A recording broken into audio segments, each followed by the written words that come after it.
हाय hello नमस्कार welcome back to my mini blog चलतु देखिए मो बेस्ट फ्रेंड एंगेजमेंट सेरेमनी केमती कटी चलतु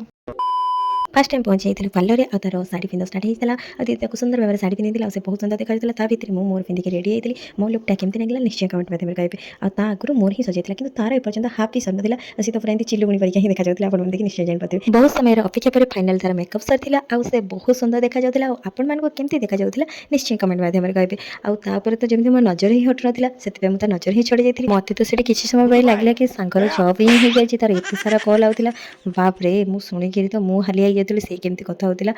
आम भी बहुत एक्साइटमेंट थी जे मो सांगर एंगेजमेंट हम फाइनाली जाकि से पहुँची जाइलु सेठी पहुँचु पहुँचु भगवान आगे फास्ट आशीर्वाद आनी आ नना बहुत सुंदर भाग में पूजा करते भगवान एतिक आशीर्वाद करूँ सारा जीवन से साथी था एमती खुशी था तापर आम फोटोशूट है केक सेलिब्रेशन टाइम आसला आ केक सेलिब्रेशन तो पूरा वाव था आ मत तो से एत सुंदर दी जन देखा जाता मो नजर ही हटु ना